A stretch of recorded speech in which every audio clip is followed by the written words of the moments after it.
Kashma at Pharma Plus, and today we'll be talking about completing your PQS declaration. So your declaration window is open from the 3rd of February to the 28th of February.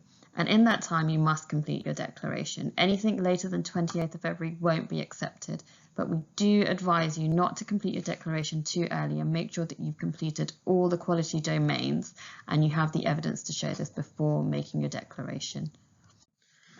Before you make your PQS declaration, we advise you to go onto the NHS BSA website and check your PQS dataset to ensure that you are meeting gateway criteria. So what is gateway criteria? So you need to be providing one of the two advanced services, either NMS or flu, and make sure these are listed on your NHS Choices profile and you've made a claim for one of them between the 1st of October and declaration day. That you've got a shared mail account with 2 linked users and have evidence of this. So we advise you to send and receive some test emails from your shared accounts and your 2 users and keep evidence of this. Your opening hours must have been updated on your NHS Choices profile, and that must have been done between the 1st of October and the 30th of November 2019.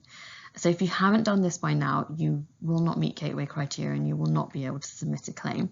And that 80% of pharmacy professionals in your pharmacy on declaration day are level 2 safeguarding trained, and you've got evidence of this in the pharmacy. So this includes your pharmacists, your pre-reggers and your pharmacy technicians.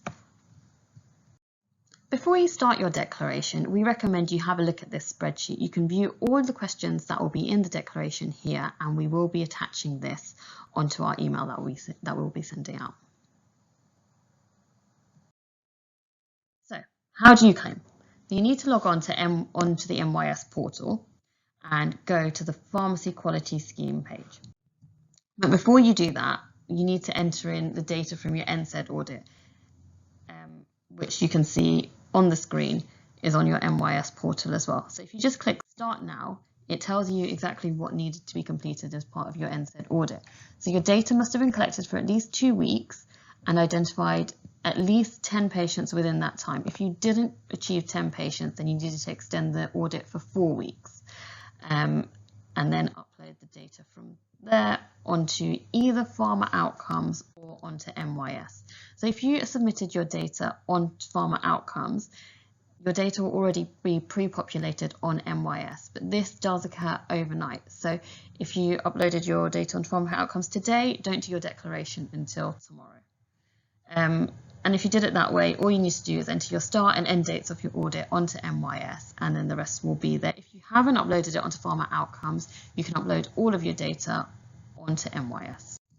Once you've done that, you're ready to start your declaration. So if you click on the Pharmacy Quality Scheme tab, it will give you the details of how to start your declaration. The first stage of the declaration is your gateway criteria verification. This will be an automatic verification which is taken from the PQS datasets. This is for the first 3 weeks of declaration window. In the last week of the declaration window, this may not be an automatic verification. You are able to override this. That's because the PQS datasets for the last week will be released on the 2nd of March, which is after the declaration window closes. There is one exception, and this is the NHS website, and this is because you have to have updated this by the 30th of November 2019 or you will not meet gateway criteria. So everything else will be automatically verified. And then you'll have to manually say yes or no to whether you've met your safeguarding level 2 training, and you need to have achieved it to meet gateway criteria. Okay, so here are the 6 domains.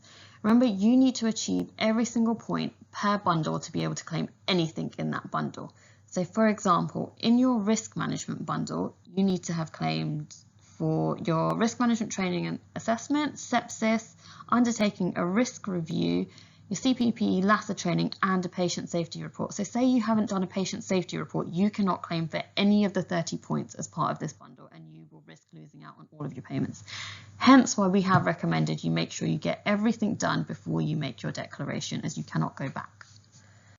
The next bundle is to do with your medicine safety audit. So you've got your lithium or your methotrexate, amiodarone or phenobarbital, your valproate audit and your NSAID audit. And as I mentioned before with the NSAID audit, if you uploaded any of these onto Pharma Outcomes, these will be automatically pre-populated into NYS. You'll just need to add in a few details such as your start and end dates of your audits and the number of patients who had declined participating in the audit. And then we've got the prevention bundle. Now this includes the diabetic foot and eye checks, and you can upload all your data when you're declaring for this section. Your healthy living pharmacy level 1. So if you haven't achieved this yet, please contact the Pharm Plus office, and we will do everything we can to ensure that you achieve this by declaration day. Your dementia requirements, and the last one is the sugar sweetened beverages must account for no more than 10% of all beverages sold in the pharmacy by the 31st of March 2020. So this is not something that needs to be done by the declaration day or by the end of February, but by the end of March you have to have achieved this if you are claiming for it. Next one is about primary care network. So by now, hopefully all of you have formed your primary care network and you have appointed a lead. You just need to input all of these details into MYS and it will be verified for you. The next one's the asthma domain. Not going to go into too much detail about this as it is very similar to previous review points. You just have to make sure you've done a review of your asthma patients since the last review point in February 2019. And the last one is your digital enablers. So you have to have updated your DOS profile by the 30th of November 2019. If you haven't done so by that deadline, you are unable to claim for this domain, and you must have access to summary care record by declaration day. You can check your usage by logging on to this SCR usage calculator, and we recommend that you do so, and these are updated every week. Okay, so this is just an example of the prevention domain. So in here, you just click into the prevention domain. It will go through your dementia criteria, your healthy living criteria. You can upload your data from the diabetic foot and eye checks for that period. And then it goes through all the bits that you need to upload into that. So once you've done that, you can submit your declaration. You will receive an email confirmation. Make sure you keep this safe as this is your evidence of your declaration. It may go into your junk folder, so please check there as well. And just to prevent it going into your junk folder, if you add this email address into your safe senders, that should prevent anything going into there. If you have not received an email within 24 hours, make sure you send an email to nhsbsa.pharmacysupport@nhs.net just to check what has happened and whether they have received your declaration to make sure that you are receiving your PQS points. Okay. And as always, if ever you need any help and support, we're always here for you. Just email, phone, or go onto our website for any further information. For any non-members interested in our services or anything that we do, please contact us as above. There's many benefits of our membership, which includes extensive buying deals, professional support, and social networking events. Thank you for listening. Hopefully it was helpful. And again, contact us if you do need any further help.